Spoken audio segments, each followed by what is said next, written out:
I feel like you're a little clown. Like not in I the. mean, every drag artist is a little clown. is a little but, clown. Yeah. Like I feel like drag there is especially like really encouraged to embrace their clown. Yeah, guy, it's like, very. pees in I a mean, cup and because there's drinks like it, Martha there's a lot. Graham Cracker, who is amazing, and she's like a sort of a singing hairy drag queen. She was sort of doing the hairy drag queen thing before it was popular. it was a thing. Before Eva Destruction. Before laser hair removal.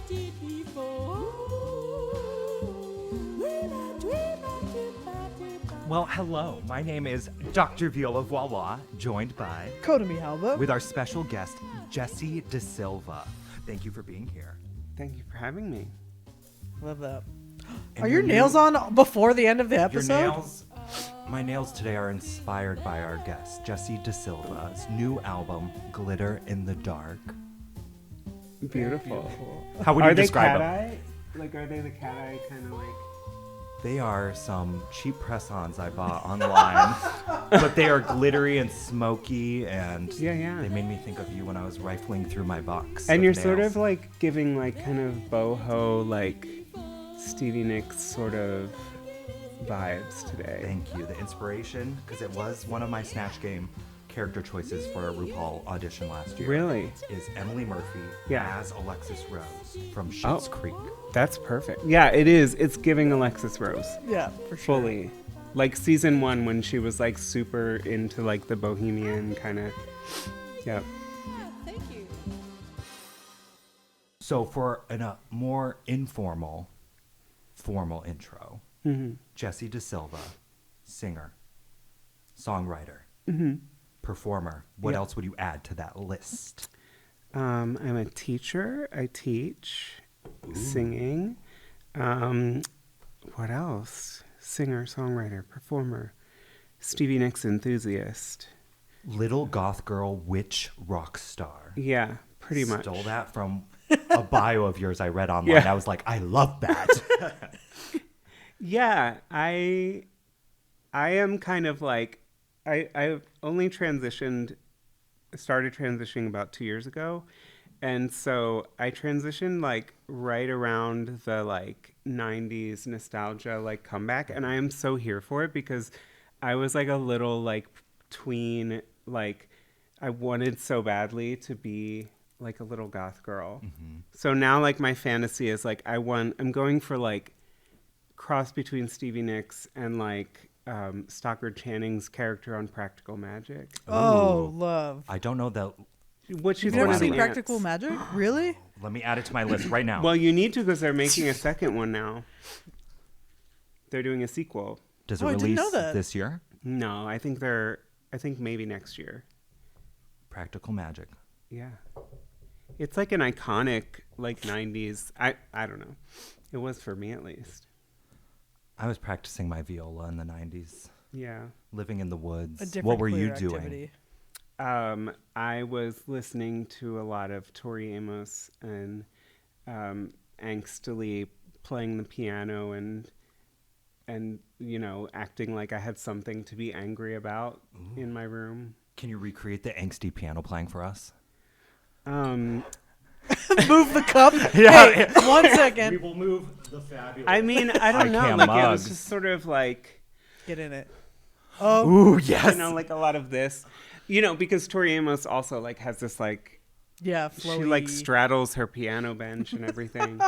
Yeah. And we're like, we're not playing piano right now. And she's like, I just feel more comfortable Yeah, she's this just way. like Yeah. Did you ever release one of those early angsty piano songs?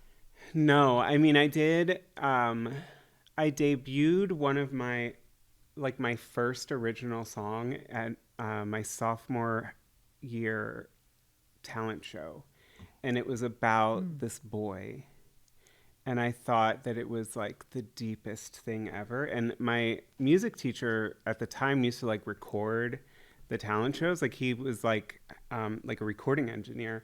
So there was like a recording of it. I don't have it anymore, but I remember listening to it like even like 5 years afterwards, like in adulthood, and just being like, oh my God. Burn it. Yeah. Can you So hum a bad. little bit of it? I don't even remember. Or is there a word that jumps out in your mind? So what I thought was like really cool wordplay was I said the lyric was, "You don't know how I feel." What was it? You don't know what it's like to be in love with you. Like, you don't know. And I was like, why is that so deep? Before Taylor Swift comes back with this, you probably should put it and patent it or trademark it. But it wasn't that good, actually, though. But well, yeah, fair. I'm writing down. You don't know what it feels. I feel like it's all in the No. What it delivery. was you've never been in love with you before.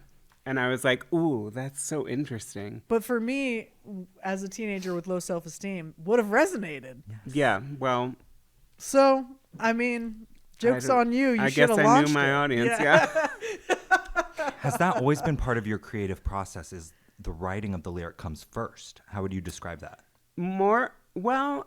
Less now. I think, like, for a long time, that was sort of how I did it. And, you know, even since high school, right, I would sort of like come up with some sort of like poetic lines and then like sit down at the piano and try to like figure it out. I think like in more recent years, just in an effort to keep my songwriting fresh, I've sort of like intentionally done it the opposite way, where, you know, I'll come up with like a chord progression or like a groove or something and then fit words to it, or sometimes I'll like come up with a melody and kind of like sing in gibberish until words you know, fit it. But I do still like, I think very lyrically, so I think like the if I kind of left myself to my own devices, I would probably always write that way. I'm just trying to be like a better, more versatile songwriter. Yeah, no, I mean, it's good that you're expanding your crap. We talked about it. Our last podcast, we were working with the Illustrious Blacks, and we asked like a similar question as far as like songwriting, like what inspires what? Like, does the music come first or do the lyrics come first? And it feels like, depending on what you're writing, I don't know if it seems like whatever they're called to, if they're like really moved by something and they hear something and they're like, okay, I hear that, and like that reminds me of this song that I've been meaning to write, but can't. Yeah. Like, I don't know if that was like a similar process, but it seems like when inspiration strikes, it's not really something that you can plan. It's like something you come upon. Does that feel true for you, or? I have like a running folder in my like notes app on my phone where like if I think of anything from like a line of lyrics to like an image or like a metaphor, you know, like sometimes in like songwriting 101 or whatever, they'll call them like seeds, right? Like if I just have this ongoing note of just like little things that pop into my head, or even sometimes it'll be like, I want to write a song about, and I'll just like put it down. And I've found that more often than not now, like rather than always sitting down and being like, I have this idea and I have to like turn it into a song from start to finish, I just sort of like compile these little seeds, and then sometimes I will get more of a sense of, you know, how to make them into a song, and I'll sit down. Sometimes I'll even sit down and like, I'll look at all these different little notes that I made on different days, and I'll be like, oh, there's actually like kind of a theme here that I wasn't even aware of. Is that how you came upon Glitter Up the Dark? Well, I actually came upon a book that was titled Glitter Up the Dark. And it's like a nonfiction book by an author named Sasha Geffen. I hope that I'm remembering the name correctly. I don't know. Fix it in post. Yes. And it's sort of like a pop music history kind of text about. It's called Glitter Up the Dark: How Pop Music Broke the Binary, or pop music. It's basically just about like gender transgression in popular music. And I was reading it a couple years ago, and you know, just to kind of learn more, and I hadn't really thought immediately of like, oh wow, that's a great title. Like I just was like, oh, that's kind of cool. Like it's a very evocative image.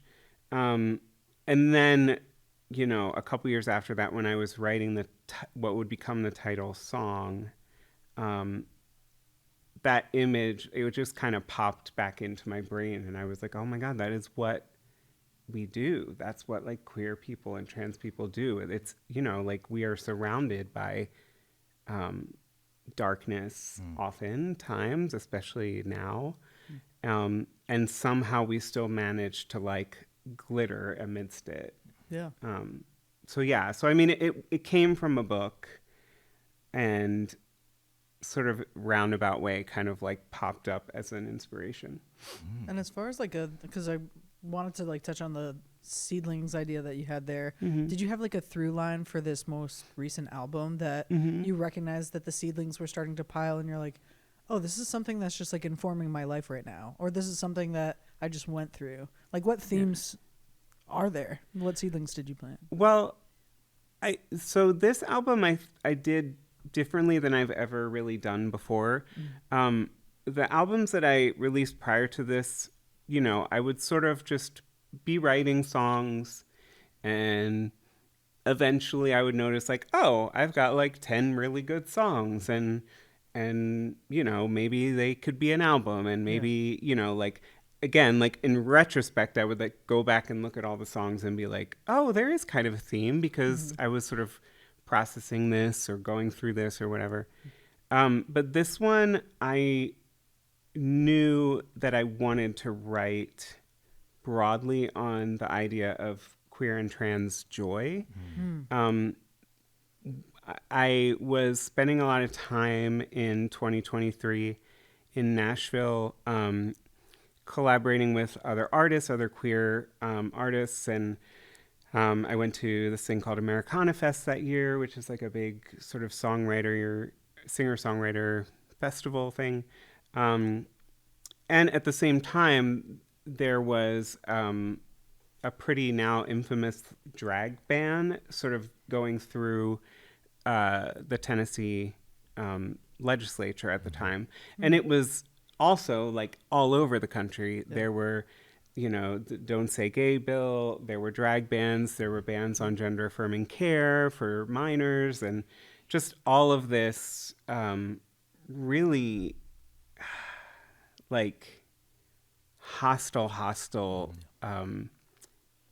sort of offense based, right?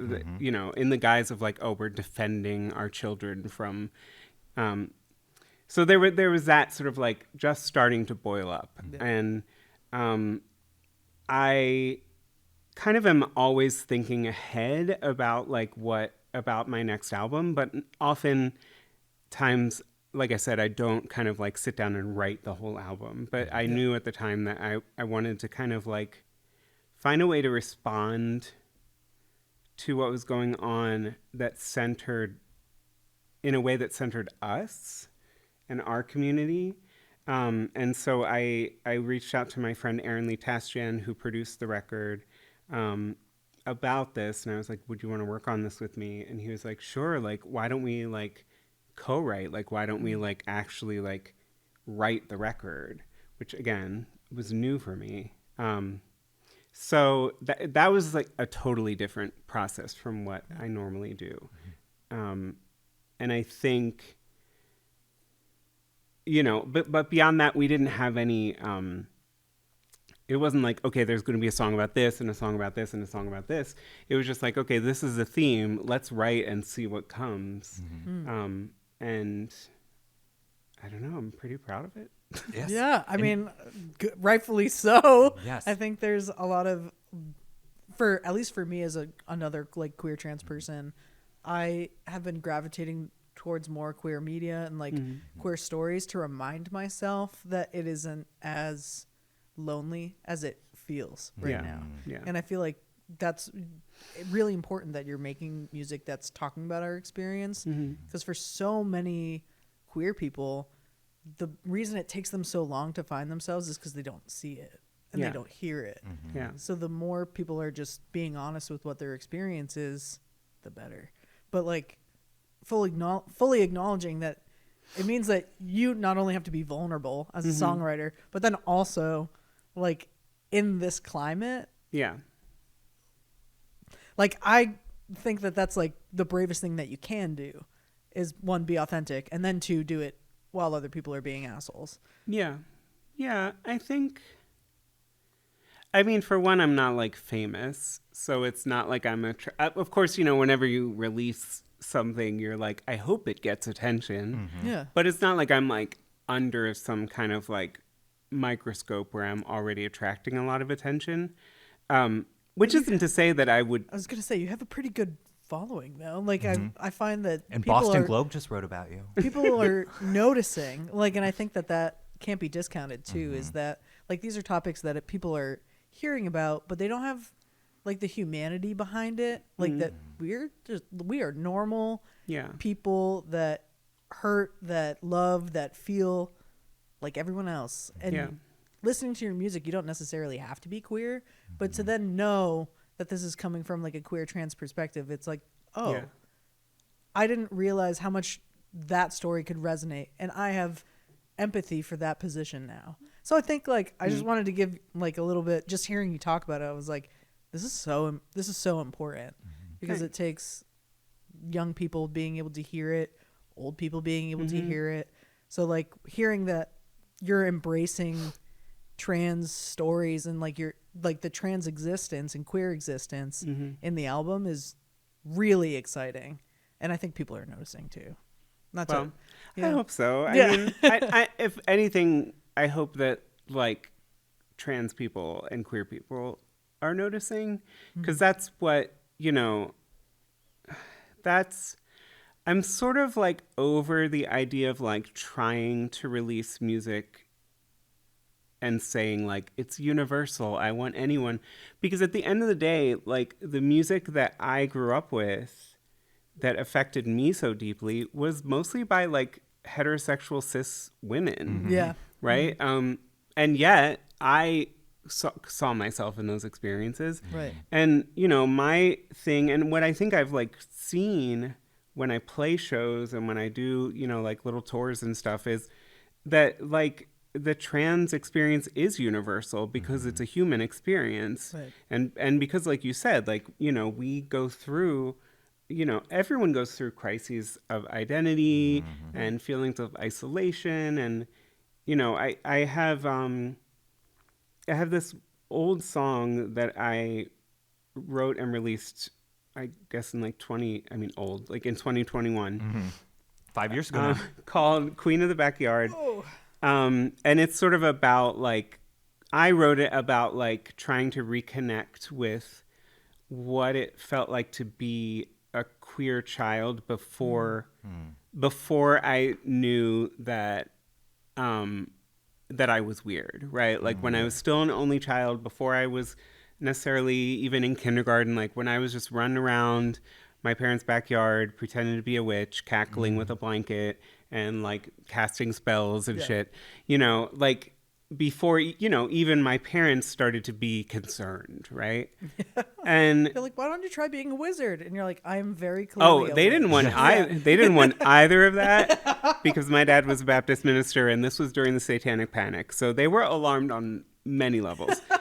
But I wrote this song, and I used to play it. I still play it pretty often, and I'll sort of often in a show preface it by just saying like, kids are such beautiful, beautiful weirdos until we don't let them be anymore. And I have had more like Gen X or like boomer white cis heterosexual men come up to me at the merch table after and say things like, I know that song wasn't really for me, but I felt it really deeply because I always felt weird growing up and I was like, what? I never said it wasn't for you. Like, it's like, obviously it is for you if you felt connected to it. So that's a very long-winded way of saying like, to me,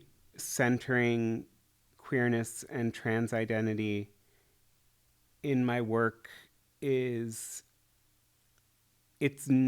I don't look at it as like a niche. I look at it as like just trying to remind everyone that our experience is something that you don't have to be queer or trans to relate in some way to. And I know listening to your album that released on April 3rd, basically on repeat at the gym, the last few weeks. They're like, why is she crying? I know. No, honestly. Why is she She's crying on the treadmill elliptical? crying. Yeah. Yeah. Forever in Drag's lyric, we're all hurled into this world, naked and afraid. We try on so many things for the sake of the parade. As soon as I heard you sing that lyric while I was at the gym, I had an immediate emotional response to my queer story, to my queer identification and growing into as a drag artist. So what you're doing is having an impact, and I love to see it.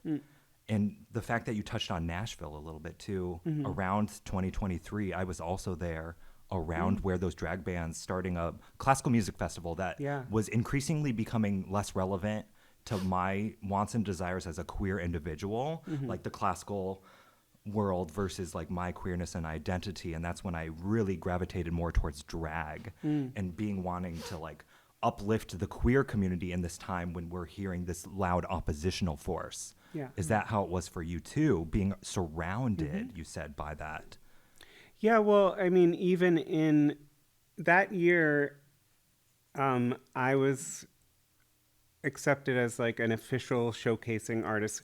So Americana Fest is like a thing that takes place like all over Nashville, and there are like official events, and then there's like, you know, other non-official events, because basically the town is full of music industry people. So, you know, you can go and you can just go see shows, you can go to panels and stuff, or, you know, you can apply and be like on the official roster or whatever. So I was that year, and there were also a couple of other, I identified as non-binary at the time, and there were a couple of other trans and non-binary artists that were kind of showcasing that year, because it was still kind of trendy to have diversity in, as you know, especially in Americana, which is sort of like, Americana is such a weird industry term, but it's kind of just like country music, but like, you know, gay people and people of color are cool. Oh. So it's like, you know, it's like, so we love Americana music. Yes. Yeah. Well, they're all, you know, as kind of an you know, an industry, or even it's just the Americana Association puts on this event. You know, they're always kind of trying to sort of say like, we're not like, you know, mainstream country. So there were a few of us on the roster that year, and so it was very interesting, because it was like that little corner of the industry, I think, was accepting, tokenizing, I don't know. You know, we were kind of on the in crowd, but also in the middle of this very hostile state. And even though Nashville is a pretty blue city, it's also the county. I mean, it's the state. What is the word? State capital? It's the capital. It's the capital. Is it? God, nobody asked me, because I don't know. It's where the legislature meets. It's where the state government meets. I guess it is the capital. It must be the capital. God, I'm so nobody dumb. fact checked this episode. But you know, so like, even though Nashville, like politically in its local government, is a little more progressive, you know, it's also where all the other representatives from all over the state, which is a heavily red state, come, and it's where that legislature was literally being debated and voted on. It's also like a big tourist mecca for an industry that is more and more embracing being an ultra. They like to say that it's not political, but it is most certainly political. Definitely. So yeah, I mean, I think like it was kind of all of these things, kind of feeling this sort of like strange cognitive dissonance and this weird, you know, like contrasting energies kind of butting up against each other that made me want to, Does Americana Fest meet specifically during a season, or is it year round? Is it like Bonnaroo, where it's like centered around a weekend or weekends? It's like a long week. It's like a short week, long weekend thing. It's usually, I think, like 5 days in September. September, okay. Yeah, it's actually. Is 5 Bonnaroo? days. It's not far from Bonnaroo. Yeah, I think. Bonnaroo's in July. Oh and no! It kind of overlaps with Nashville Pride. Because I yeah. ran my classical music chamber festival for 3 summers, and we would be getting off the plane with all this little orc dorks, and they'd be like, "Are you headed to Bonnaroo with our instrument cases?" We're like, "No, we're going off to the Rock Island to play Mozart." Yeah, we're gonna go play Schubert. Actually, I was gonna ask both of you because I have been in Massachusetts my whole life, so I guess I haven't really been confronted with legislation that like is in direct contrast, which I've been really lucky for. But talking about like the overlap that you had as far as like being in this like really warm, inviting Americana atmosphere, and then also having that legislation, Casey kind of speaks to your experience just growing up generally is what I've heard is that In the Arizona. spaces that you were in were really embracing, but largely part of a red state or anything like that. As far as like, I think my perspective is it's hard for me to grasp that where there are so many queer people in these areas that like, how do you dissent? Like, you're just trying to exist, I guess. And like, how energetically can you, have you done that? Like, what tools did you access to be able to, I guess it comes from my perspective. Cause even with the perspective of being here, I still live in fear a little bit. Like even in Massachusetts, cause it's like, yeah, there are some things that like are more progressive here, but we still don't have a ban on, you know, like conversion therapy in Massachusetts, which is alarming that this gets to coexist alongside protections for like queer people. So I just think about that in the fear that I have. And I'm like, I literally have no idea. Like, what tools did you access? How did you get to the community? Where did you find them? well, I am not from the South, so I have grown up mostly in the Northeast. And I would say, you know, the kind of like the protection versus the fear and the hesitation that you have being in Massachusetts, to me, is just like a reflection of the country. I think we're fooling ourselves if we think like, oh, like we're just okay because we happen to live in, you know, a very blue state. Like, I grew up in New Jersey, spent time in Pennsylvania, right? And those are both states that are very, like, I guess, purple, at least, you know, through, like, the 90s and the early 2000s. And so I don't think it was quite maybe as dire as perhaps it might be like to grow up in, you know, other parts of the country. But I think like there's always that feeling of alienation.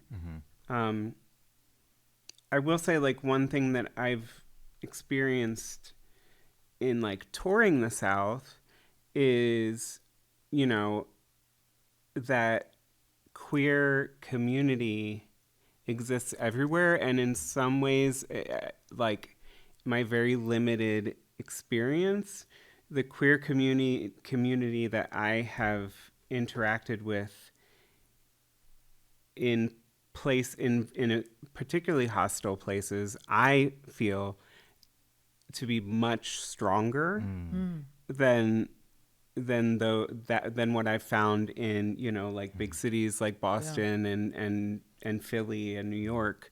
Yeah. Quite frankly, because it has to be, but also, yeah, I don't know. I think. When did you feel like you found the community as a youth? Because personally in Arizona, growing up in the largest Mormon community in Arizona, I didn't even know the community existed until like my junior year. Like I was so sheltered as a child. So I didn't get to explore that part of myself until college, where I found my queer community. How was it for you? I think so. I grew up in a pretty rural town in South Jersey, in the part of New Jersey that's called the Pine Barrens, where, you know, it's like relatively rural. There's lots of pine trees, sandy. It's kind of like on your way down to the shore, right? But I went to a large regional high school. So it was like somehow the districting meant that I was going to this like school with like almost 3,000 students, many of whom were from still suburban counties, but like towns, you know, that just were a little more connected than the one I was from.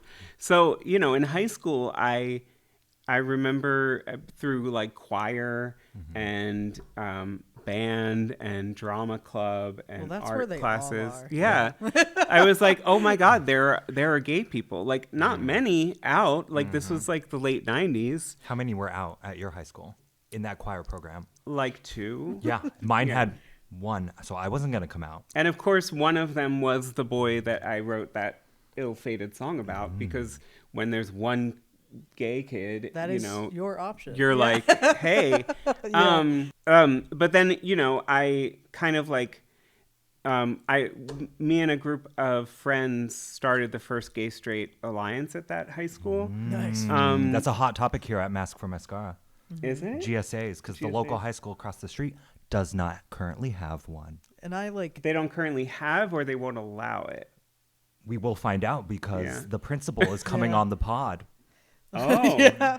And when I was in high school at Ipswich doing the High, hard-hitting journalism. We are. we had the GSA because I was the GSA president when I was a sophomore, and it was there all the way through my senior year. And I was like, let's just check in on the non-existent. And so I was like, huh. And from what I remember, the vice principal became the principal of the high school. He didn't love that we were operating. He didn't love that we had a budget. He didn't love all of these different things. So I think there's maybe some administration that had changed over. So we don't know if this current principal has kind of adopted what was left, or so we'll find out, I guess. Ooh. Okay. But you helped found your high school's GSA. Mm-hmm. How was that experience? It was mostly really wonderful. I mean, we actually found, you know, I think it was a biology teacher. In retrospect, I'm kind of like, I don't know, when Like you're strong in high ally school, or when you're in high school, you don't really know a lot about your teachers. Yeah, that's true. But we had a supportive faculty member. There weren't, from my memory, like a ton of roadblocks in getting it kind of like approved. I had never heard the word GSA until I moved to Massachusetts. Really? Going from Arizona to Oregon for grad school and then out east for school. I was like, I've never heard of it. Yeah. Well, then it also has gone through metamorphosis in the way that it was like gay straight alliance, then gender straight, like gender sexuality alliance, then alliance, then like there's been so many, as the queer community has kind of opened up too, and new words have come out. They're just kind of like, damn, how are we supposed to, I don't know. Yeah. Should we just call it drama club? Like at this point, like It would be the same thing, right? Exactly. Yeah, I mean, it was, I don't know, like it was, it felt like we were like doing something, but also I think I was like blissfully kind of ignorant of like that it would be like not a good thing to some other people, right? It was just like we were all doing it, and you know, what ended up happening was it ended up being an article in the student newspaper, like at the last issue that went out in June at the end of the year. And, you know, I had been out with my parents for like a year at that point. But my dad was a minister. And so I was not, no one at his church knew. And I like just didn't even think of like, oh, there are kids, this is a huge school, right? So you never see, it was big enough that you don't have to see the people that don't like you, which was kind of a blessing. But I was like, oh, there are kids from church that like take this paper home to their parents. So it kind of blew up in my face at least, and in my family's face. But that's a whole other story for a whole other, Ooh. yeah. What about the actually events you did with the GSA. I ask because I've been going into high schools last year and this year. I have a few coming up where I'm talking to GSAs about advocacy, about how to be out and authentically yourself and joyous as a professionally queer musician, teacher, educator. So what was your GSA doing back then? I mean, for the most part, it was at the time just like a space for us to like meet and be together and just were there kind cookies of, at least? Yes, there were like snacks usually, but it was like mostly like just a place for us to just have a community. One thing that I think ends up being relevant to the record was at one point someone in the GSA reached out to this group in Philly called the Attic Youth Center, which still exists today and does really amazing work. Was a support network for queer and trans youth at the time, which, you know, again, I want to remind you, this was like the 90s, so people were still being disowned by their families and sent to conversion therapy camps. Yeah. So one of my fellow students kind of like reached out to them, and we actually ended up getting a representative from there to like come, and we had this it wasn't during school hours, it was like at this kid's house, and this person from the Attic, this adult, you know, person came and was talking to us about what they did, and at this event I met who would become my like first high school boyfriend, Mark, and he was from another town, but he had been involved with the Attic, and so he was kind of there as like a student kind of representative, and he, you know, became my first real like boyfriend, which didn't last very long, but then, you know, we were friends for a really long time, and he's the person that I wrote Glitter Up the Dark about, because he had a really just a really difficult life, and but he was one of those people who just like sparkles and shines and like lights up every room and is loud and boisterous and you know, almost like in a punk rock kind of like fuck you sort of way. Like he would just like dress as queer as he possibly could and be as obnoxious and loud and take up all the space that he could. I wish I could have been more like Mark Beck. Yeah, well, I wanted to. That, you know, like that was, I've said many times, like, I don't know, you know, if I really was, even at the time, I wasn't sure if I like was really, if I was attracted to him or if I just wanted to be him. God, isn't that just, Yeah. isn't that just the way when you're young, queer and dating and you're like, I'm not sure. Yeah. I'm not 100% sure. Well, and I was one. like this little, like, you know, pastor's kid from the Right. burbs, like wearing like Dockers and, you know, khakis and shit. And, you know, and he was this like amazing, like goth kid. And so like, he was also like my entry point into like just sort of alternative culture in general, not just queer culture. So he was really important to me in my development, as just a human being. And, you know, he died long before I transitioned or, you know, before I, you know, he ever got to meet, you know, me fully. But I also like, I don't know, I always felt like he really saw me. And so like, there's part of me that's sort of like, I don't know, he wouldn't have been like surprised or anything. He just would have been like, yeah, girl. I mean, he was the first person to put me in drag. Oh, Wow. wow. What was that experience? We were going to see the Rocky Horror Picture Show. Oh, Koda was in a production last year. yeah. So there used to be in the next town over from where Mark lived so he lived in Gloucester, and there's a town called Mapleshade. There was an old theater that like I guess it was midnight every Friday. Well, I guess like a Friday shadow to Saturday. cast or Yeah, something? exactly. Cool. And again, I didn't even know what Rocky Horror was, right? And seeing it for the first time, you're like, what in the fresh? Yeah. And he was like, we're going to go in drag. And he's like, I'm going to like make you all up. And and it was, in retrospect, again, like another kind of gender awakening. I remember like using the women's bathroom and all the girls like smiling and like being so sweet. And I just remember like feeling really beautiful and really sexy. Of course, also then what happened was afterwards we were out on the sidewalk waiting for his big brother to pick us up, and we almost got attacked by crimed? pretty much, yeah. Jesus. Like just as his brother was pulling up, like And obviously, it's like, of course, after something like as beautiful as an as experience joyful, that you had, yeah. and you're like, oh my gosh, this is so real for me, and then you're like, oh, Yep. I get it. Like, I get that this is celebrated in some spaces, and in others, it's feared. Yeah, Like, literally walked to the street. Yeah, like literally outside the door of the theater. That we did not like wander. We were like right there, and they just kind of honed it on us. Yeah, and I feel like so much of my, especially in the early years, with Mark, was like these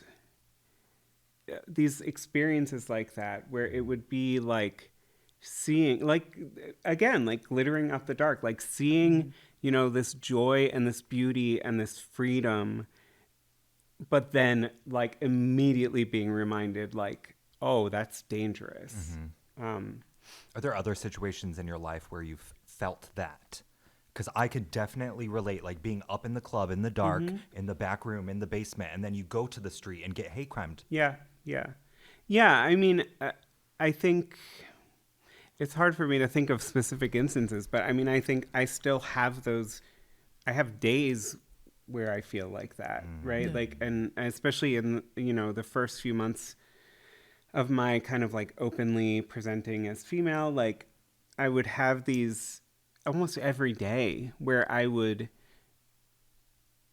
leave the house feeling so beautiful and feeling so right. And then, you know, from like everything from like an openly hostile person to just like, you know, a like glance and microaggressions or like you see, and you know, like we know how to read like literally just like a side eye and know exactly like, oh, and it's not something you can communicate. Like I've often found that scenario as well, and I feel uncomfortable in a situation. I'm with other people who are like either queer or just cis, and I'm like, I don't feel it here, and it's just like there's no language for it to be able to be like, I just know. Like it's like an energy. You can feel it, and it's something that you do to survive. Like and it's hypervigilance. It's a trauma. It's literally a trauma response. Yeah. And there's no language for it, so you can't, when you're describing it to people and they're like, I don't get it. I'm like, I don't think you can. And I think it's probably for the best that you don't. Like, that you don't have to. And it was so, like, I think, like, in those early days of transitioning, it was really hard because before that, you know, I was identifying as non-binary. And I might, you know, like be a little adventurous with like my clothes, or I might wear some eyeliner or whatever. God forbid. Yeah. But, you know, I had a beard and I was read as male. So like in a lot of those situations, I would automatically like code switch and automatically like change my voice and pitch it down. And, you know, so in these early kind of like transition days, I felt this almost like instinct to do that, but then immediately would feel so dysphoric and actually be like, oh wait, no, that's even more dangerous now. Like I actually have to like pitch my voice higher now. Like I have to do everything I can to try to like, if not pass, to at least try to like be like, okay, I need you to at least know that I want to be read this way. Like, and maybe if there's any humanity in you, you know, but then I would still get sirred, and I still get sirred. I'm like, what about this Literally makes you think? Sometimes people like to hit them with ladies, and I'm like, it's because I'm 5'5", isn't it? Like, it's just, you can't see me past but I get it. It doesn't make any sense, because obviously we see, and we're like, obviously she heard glam. You know what I mean? I mean, it's just like, what? I was doing when I thought I was going to be a comedian, I did want to run a bit that was like people are just like late to the game where they're like, I don't know if that trans man is just like a lesbian with PCOS and I just need to be more accepting. And so they're like, I love you in your lesbian relationship. And here's this like little guy that's like, what the fuck are you talking about? And they're like, oh my God, I'm sorry, sir, ma'am. Like, I understand that like there is some like good intentioned people that are like, Jesus goddamn. And I'm like, look, I had to be on Tumblr for like 10 years to understand myself. So I get it. But like when I was writing this bit, I was like, it's true. Like, you know, like gender is just so fucky and made up that like even the people who are accepting and like trying to understand, it's like, actually that's the point, is that it's very difficult to grasp that we're like using these cues to try to understand each other. But ultimately that they're just cues and clues, and unless you ask, which they may not even know. Fine. Yeah, exactly. You know? Yeah, my little 4-year-old student this week, because I showed up in full drag to my Suzuki School gala last week for the first time ever. That's amazing. They said, Dr. Casey, you were wearing makeup. And I was like, yeah, boys like to wear makeup too. And they were like, Have you had any other similar instances when you've been performing on stage and someone came up to you and was like, Jessye, by the way? I haven't that I've made note of, but I will say that like there's, so if any, I don't know if either of you are at all into musical theater. Big time. The Fun Home musical, Love. the Ring of Keys song. I have often like had days where I maybe want to just kind of like almost like go like in like boy drag, just hide and whatever. But like every now and then I will think like, and I'll be like, you never know when you're going to be someone's Ring of Keys moment, right? That idea of, and I guess, you know, for those of you at home who might not know, there's a musical. For those of you who need to watch Fun Home. Honestly. Yeah, it's a great, so there's beautiful. a musical about Fun Home, which is a graphic novel written by Alison Bechdel. And this one song is sung by her as a child. And it's basically saying like she sees this butch lesbian come in and she talks about like your swagger, your bearing, the just right shoes you're wearing, your dungarees and your dungarees and your something laced up boots and your keys, your Ring of Keys. And it's kind of like a, you know, like a lesbian kind of like, you know, the what is the thing called? Like the carabiner thing. Oh. And it's basically this little girl just like saying like, I don't know, I don't understand what it is about you, because she's still a little girl, but like I just feel, I see you and I feel like this sense of like connection, right? Yeah. There's something that I really identify with and I see in you. Yeah. Yeah. And so I remember being a kid and seeing queer people, seeing trans women, you know, even on TV being objectified and whatever, but like still that moment of being like, why does this feel, you know, what is this feeling? Why do I feel seen by this? Yeah. Yeah. No, for real. I definitely have had that. I came out like 7 times, where I was like, only 7. Literally, it was like, I'm just going to try this out. And then instead of trying it out, I was like, this is who I am and you all need to accept it. And then next week I was like, just kidding. Yeah. I tried it on and I'm going another step. So it was like the progression of like, I came out as bi, then I came out as a lesbian, then I came out as non-binary, then I came out as trans, then I came out as straight. Never happened. Then I came out as bi, then it came out as queer. Like there's this evolution of all of these doors that are opening. And I remember it started as far as like my gender journey with, I went to this like LGBTQ camp and I met this man and I was like, God, this man is beautiful. Like beautiful in the way that his like facial hair is perfect. He's so nice and smiley. And there's something like beautiful and soft about him that I've never seen in a man before.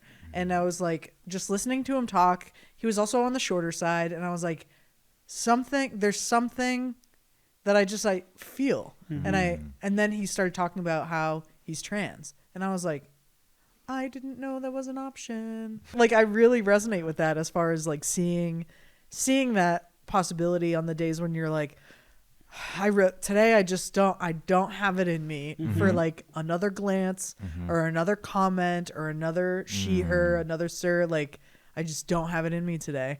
Yeah. And then like thinking about the possibility of coming across someone that's like, oh. Yeah, seeing someone like Jessye, you, putting out your Glitter Up the Dark album. But even still, I'm kind of like, look at you and then be like, there's a nice lady. You know what I mean? Like, no, but so I wanted to ask you, because I, as a musical artist myself, I've been so deathly afraid of releasing original music on streaming platforms. And seeing you do it in a time which we referenced this, that feels like it's so hard to get our voices heard and seen, I think it's so powerful. So what is it for you that kind of urges you to continue glittering up the dark, and specifically maybe into this year, 2026? I actually don't.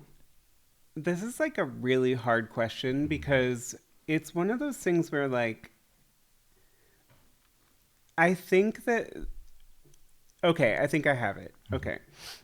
So I used to say, like, especially when I started, writing more actively and performing my own music a lot, I used to say that, the music that meant a lot to me as a kid, or that still means a lot to me as an adult, like, helps me feel seen. It helps me feel less lonely.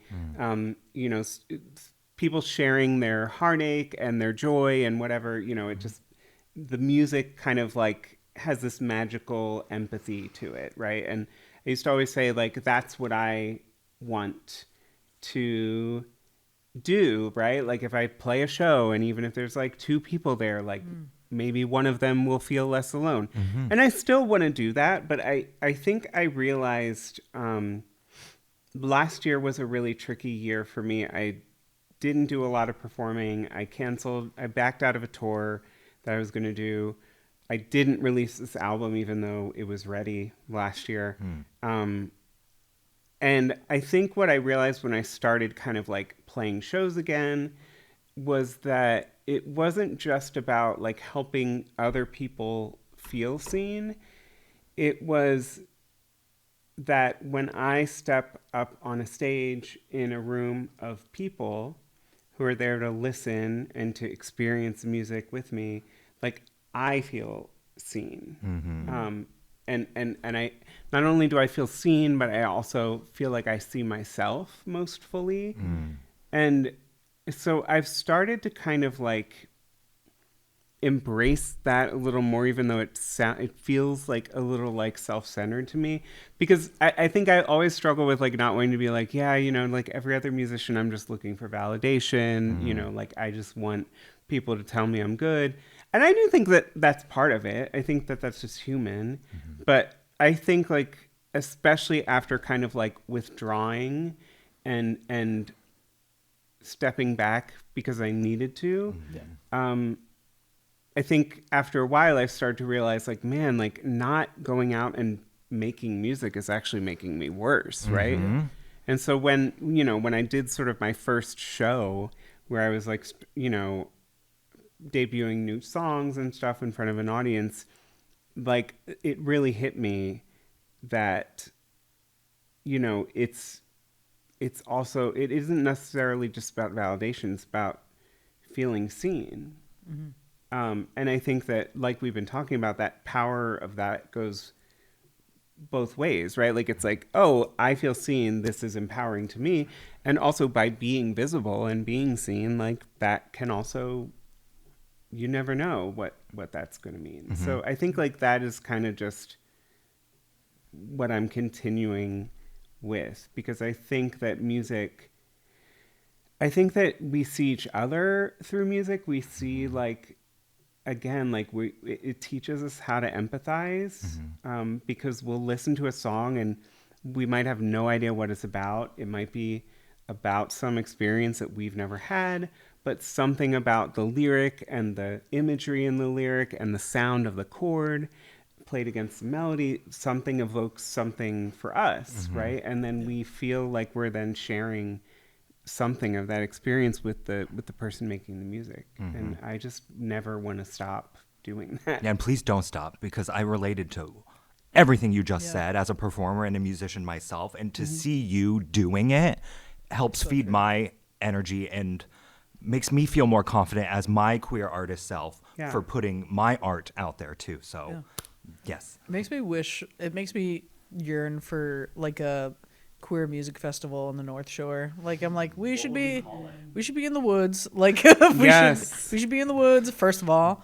and then just like a bunch of queer artists dancing, laughing, crying, dancing, crying, lunch. Like a Radical Fairies thing, but music. But music, yeah. Let's I feel make it like happen. that would be. I would be so down for that. That I is feel like it so would my just vibe. be- and then also like just the collaboration of being able to be like, yeah, and you have a captivated audience that's like understands. So it's like cathartic for everyone involved, where it's like we're all here as a community of people sharing in music, sharing in our experiences. I don't know. I think that would be. Why aren't there more queer music festivals, just in general, like on a big scale, even? I feel we would need like 10 kombucha carts at one time. Yeah. So, I mean, and one that's could say the that whole- Lilith Fair was a queer that's music fair. festival, Yeah, you're essentially, and I've been praying for the return of Lilith Fair ever since I That's was true. like 15. So, where But I does feel like that's Lilith even Fair occur? Where is specific. that? oh, it's not. Oh, honey. Your Wayback Machine. Yeah, Oh. it doesn't exist anymore, but there is a really good documentary on Hulu called Building a Mystery, and it's about Lilith Fair. It was started by Sarah McLachlan. Do you know who she is? I've heard the name Arms of an angel. Yeah. I've cried. Donate now to the right. It was this like massive national festival that only centered women musicians in the late 90s, and it was kind of like happening around that time when music by women was like topping all the charts in all the genres. And you know, it was and by virtue of that, it was also very queer, because artists like the Indigo Girls and Tracy Chapman. And I think we should bring back women topping, by the way. Just while we're Has that ever Sorry, has that ever stopped? No, just no, go on. You mean in your life we should bring this back? Or? Anyway, cut the cameras. But I No, don't- they're always topping the charts. For Something about this year and all this energy, though, that I've been feeling, and like even Jessye, your energy coming into our sphere here in Ipswich, like, how did that happen? And it's so magical. How did you get here? How did you get here? Was it a gas or electric car? Yeah, because I know Or- very little about Just the kidding. collaboration that's going to happen here on the North Shore with you and the Cape Ann Pride Coalition. Like, how did I get here today? Well, from Or From or Philly- why Carrier am I- pigeon, Why am pony. I? yeah, Philly moved to Boston. Yeah. Then the sphere that I know about Jessye DeSilva the past month or so, it's just like Lizard Lounge selling out, Cambridge, people coming, Boston Globe. Oh, And but you're making me feel so like. you are, But that's honestly. because you are. Because you are, Jessye. And like you being connected to this other big pride organization here in the North Shore and then collaborating with more events. I'm just like, 2026, the queers are taking over and more events are happening. Well, I just reached out. Like, I was every year, usually too late, because I never remember when people are booking things. I do this thing where I'm just like, I'm going to look up like pride organizations, because I love playing pride shows, because not just because I don't have to sell tickets, but also just because, you know, it is literally like, it is about community. It's like, those are actually the spaces where I want to be playing music. So I reached out to North Shore Pride, and I was just like, hey, like, I don't know if you have already scheduled all your artists for Pride Fest or whatever. And they were like, I think they had, but he was like, I really like your music, and like, it would be cool to do like an extra event during Pride Month. And I played, I think in 2024, another kind of Pride Month adjacent show with What Time Is It, Mr. Fox, which is another like Gloucester, North Shore based queer band that I kind of just connected to on socials, because you know, it's like, if there are queer musicians in Massachusetts, like I will find them. But how lucky are we that your album then partnered with you coming here for the Cambridge Lizard Lounge show and then the Pride? Pride, Like, was this all of your organizational work, or how did that all happen in the same time period? I'm not that organized. Okay, so we're just lucky here. But yeah.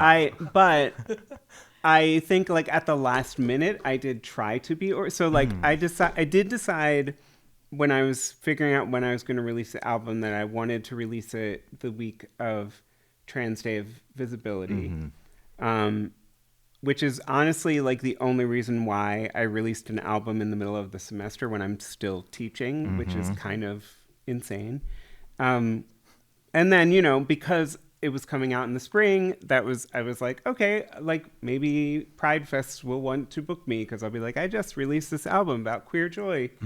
And then it just suddenly became sunny and beautiful here. So I don't think Coincidence? it's a coincidence. I think not. I think it's Jessye I DeSilva. knew queer people controlled the weather. Yeah. This is another part of the queer agenda. Right. What is No, it called when a witch masters the elements and can control the weather? Are you one of those? No. Oh, you were supposed to say yes, Jessye. You I are was- now. And of course, my I brain was believe like, the Avatar? Like, I mean, all I thought of was like Storm from X-Men. yeah, true. Yes.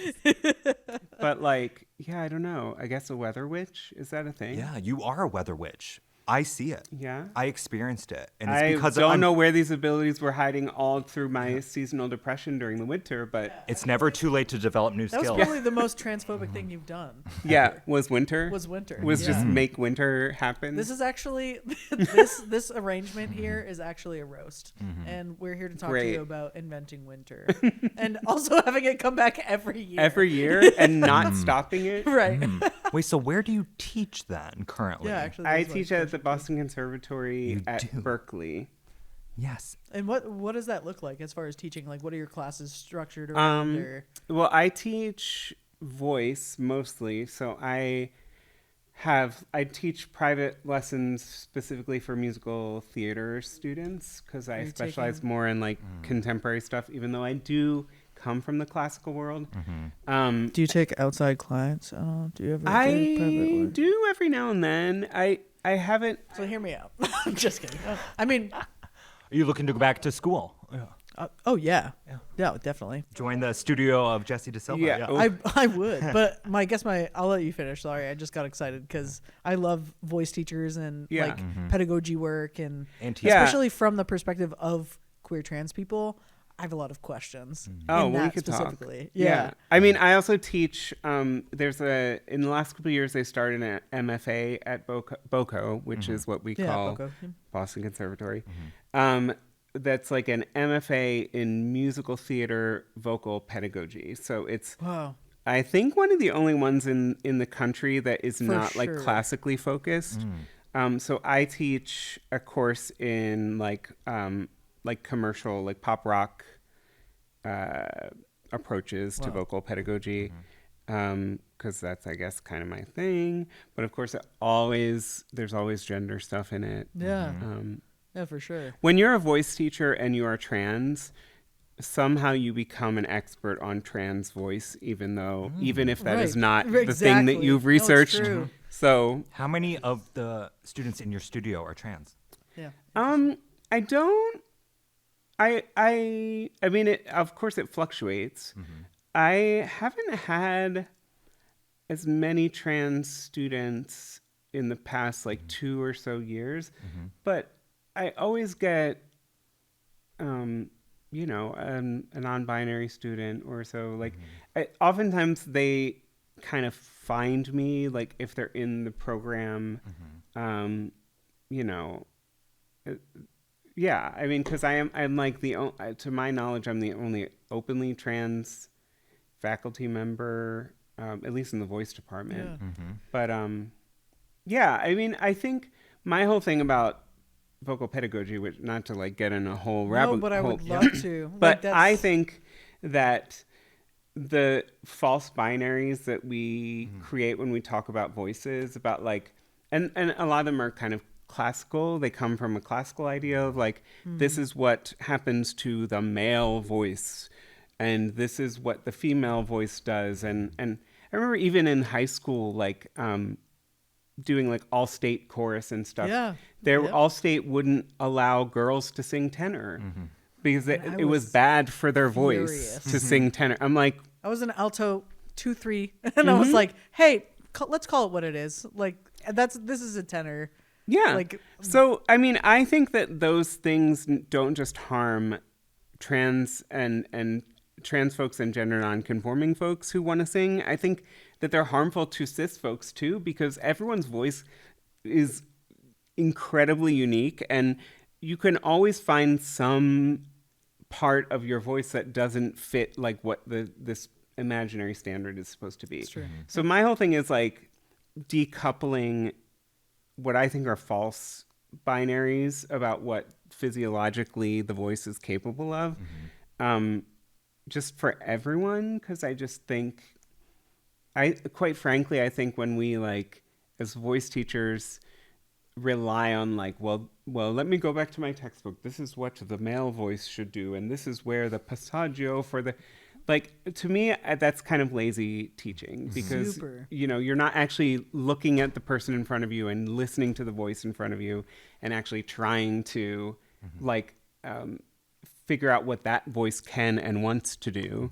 And instead you're saying like, well, this is what you should be able to do because this is what I'm presuming about your anatomy. And, you know, It's like one of the biggest struggles I had as someone who did and does musical theater in the North Shore is that I would go to voice lessons and I would talk about the way that my voice teacher is teaching me to sing caused me gender dysphoria, because they were teaching me to sing in a way that I could tell that was healthy but dysphoric.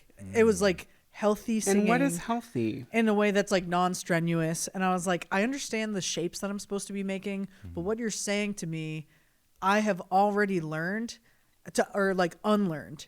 Like the shapes that and the formation and the way that you want me to say this phrase sounds feminine in the way that you're teaching it.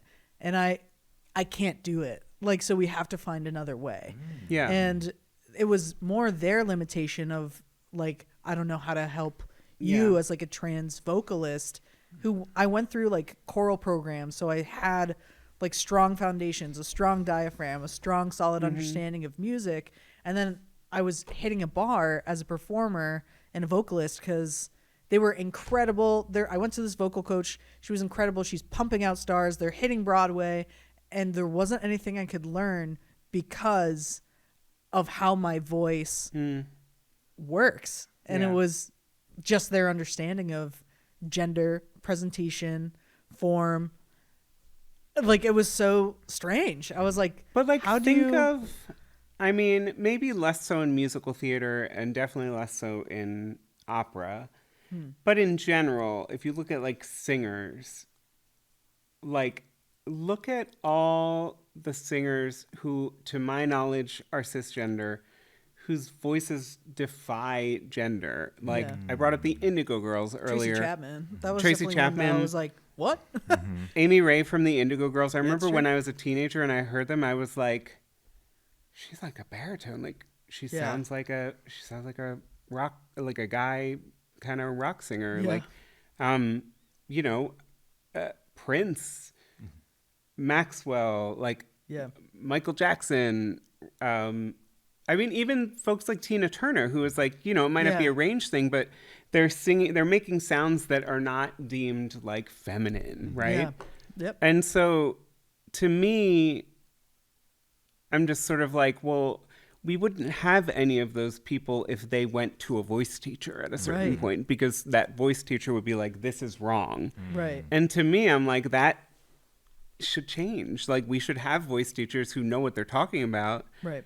who are able to like work with any voice, right? Like, and to say like, oh, you know, really what I hear when I hear a teacher say like, oh, that's not, like, you need to sing more in your head voice, right?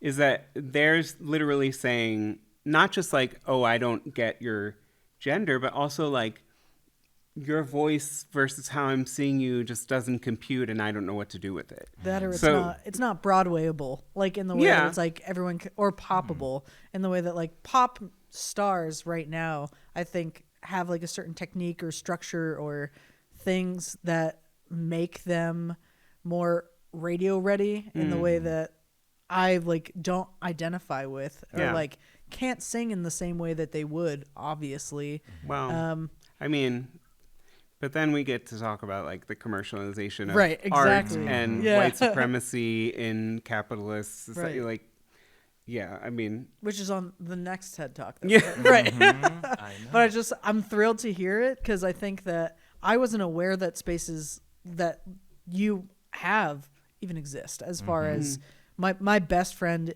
is studying vocal pedagogy right now. And we just did an interview and hearing him be curious of like, yeah, so when you started taking testosterone, what did it feel like in the fold? Like, we know that your folds are thickening, but Yeah. what did it feel like when you were approaching these notes or like, how did it? And I was like, yeah, I wish there was more understanding of these changes and like how to navigate them in a healthy or in a way that's like still embracing of music. yeah. And Yeah.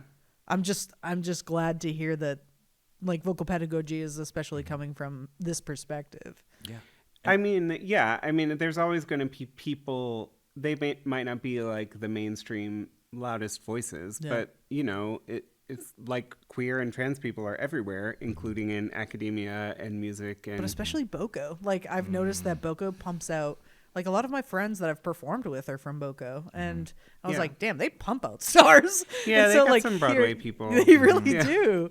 And so it was like, and also like their work is just incredible. They're incredibly healthy. They're driven, and I was like, holy crap, what an institution! But then to hear that there's also instructors that are there that are embracing of these voices that may not be more traditionally accepted is just really refreshing.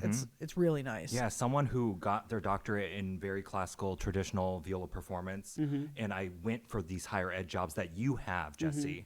Like, I didn't see people like you in those jury rooms Yeah. and on my. well, I didn't look like this when I applied for the job, What? but still, you're But there. I do think they would have hired. I mean, like Yeah. I work with some really good people, and I think I don't think that if I came in my current form that they would, No, your talent and your education and what you bring to the table surpasses what you look like, Jessye. So just seeing someone like you in higher ed is making me feel so much more hopeful in that sphere. true. Because that's always been a passion of mine, is being able to teach. I've guest lectured at Yeah. Berklee before for a Suzuki pedagogy course, but I've been Well, and you have a moving- DMA. I mean, like, Yeah, true. Doctor. Yeah, but I've been moving my passions away from higher ed. But seeing people like you, I'm like, oh, we could take over everywhere. Like, yeah, well, no, space like Berklee and Boko too is, I think, unique in academia because it's not like an R1, Yeah. like a university Right. sort of setting. I think it has all the same amount of like skill and intelligence and talent, right? But like the structure of the institution is a little more, I think, open, Yeah. for lack of a better word. So I also have often like said, like, I think if I weren't at Boko / Berklee, like I might have to just leave academia because I don't. from my friends and colleagues, I've only been hearing how much they're struggling, how much teachers are being cut. And tenure and like it's just such a scary. I mean, my partner is an academic, but not in the arts, and watching him go through the tenure process, and like I'm just like I don't, having to prove your worth based on productivity and elitism, and I mean that still happens at schools like Berklee, but I feel like I am able to like really just focus on my teaching and be the best teacher I can be, because that's really the only part of academia that I want is teaching. Like I don't care about publishing. I hate academic writing. I'm sorry. I just I can't do it. I've published a few articles in the Suzuki and Viola journals, but I could relate to you. Yeah. I can't read, so I mean, some people love doing research, and some people love writing. You know, like that's great. They are the people that should be doing it. I don't want to do it, and I don't want to have to do it just so that I can teach. I would rather just be like, exactly. I'm a good teacher. And in terms of research, like I'm passionate about things that affect, actual work in the studio, right? Like that's because that's relevant to what I want to do. I'm not like a big like theoretical. That's just not my. Neither am I. I'm vibe. just saying people have asked me to do those things, so I'm surprised people aren't knocking down Jessye DeSilva's doors to write an article in a journal. you're like, damn, I just put out an album. Can we chill? Yeah. Yeah, I mean, I have other like colleagues and stuff who we've talked about like collaborating on stuff. It's just kind of always like I have to, and I do want to do those things with those colleagues because oftentimes it's like, oh no, this actually interests me. Like I actually want to do this, but I have to like actually then sit down and prioritize that, and that's hard. Yeah. So what are we prioritizing in 2026 going into this year? Girlie, we're a quarter through. Is that we're the Yeah. For some reason, in New England especially, it feels like the year doesn't start until the sun spring? is out. Yeah, That's that's true. actually So that's fair. why I keep saying Seasonal depression aside, now that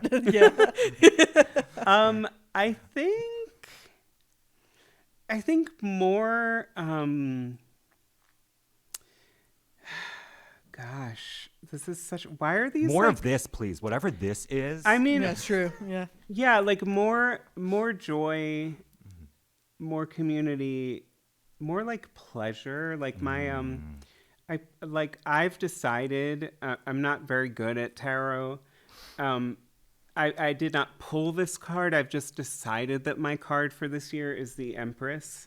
And the Empress is about like embodiment and sensuality and pleasure and empowerment. And I'm sure there are tarot purists who are like, that's not at all what it's about. But that's my understanding. We just had a Of her. tarot card reader in, shout out Lisa, and she would totally love and actually relate think- to everything you just said and say Empress is your card for Yeah, the year. for So sure. that's my like I'm like, okay, not to be like, oh, like I'm taking care of me this year, like not like, But you could. but and we would be leaning like, in well, yeah. leaning into like joy and pleasure and in a communal way, right? And especially in the midst of all the stuff, and like more music. I'm just like really excited to be like playing shows again. So the Cape Ann Pride Coalition show, any other shows happening soon in the summer season? I'm playing in East Providence on May 10th at a place called Myrtle. I've performed at Myrtle. I was going to love ask Myrtle. Dr. Clarinet, who hosts their Queer Strange Bird event Yeah. every Thursday. I hope you get to meet her. Yeah, I've never met her. But I love it there. So I'm playing there May 10th, which is Mother's Day. So Right. come It's a like Sunday. Empress card. Mother will be Mother's Day. mothering. Yes. On Mother's Day. And then I have a show in Philly, which is like my old hometown, at Ortlieb's on May 16th. Awesome. And then I think I'm playing Club Passim's Campfire Fest, which happens every Memorial Day. Yeah, I love Campfire Fest.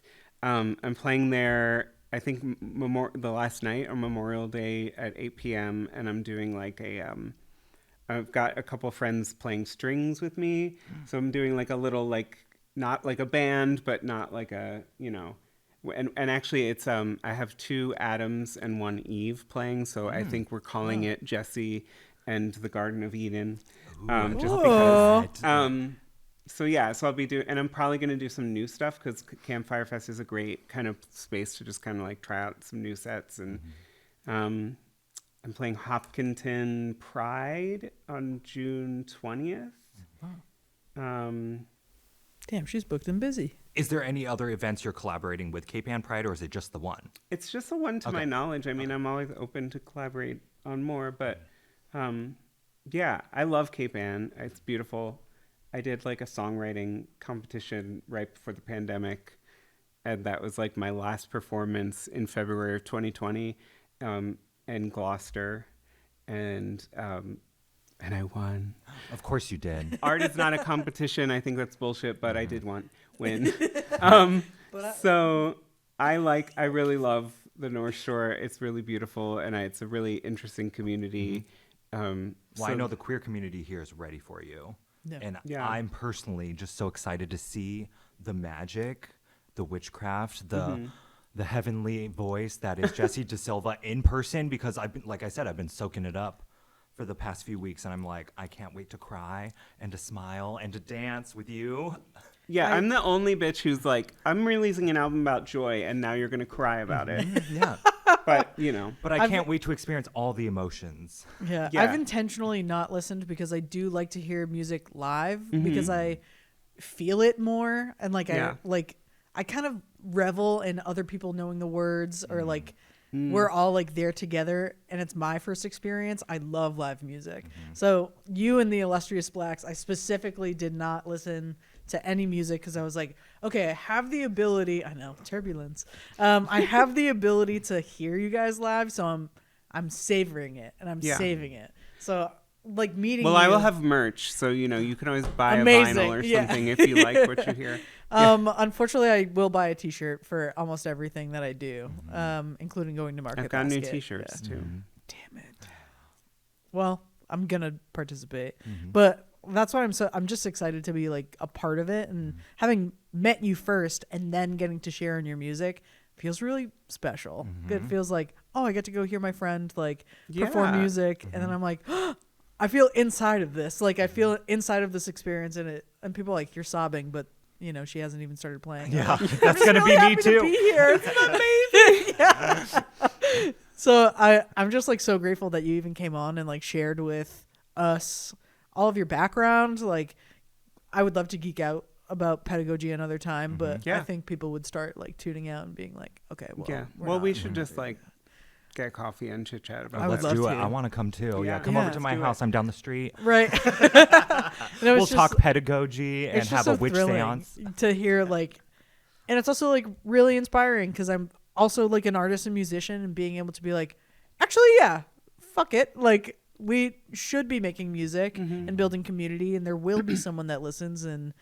like resonates, Yeah. and you're proof.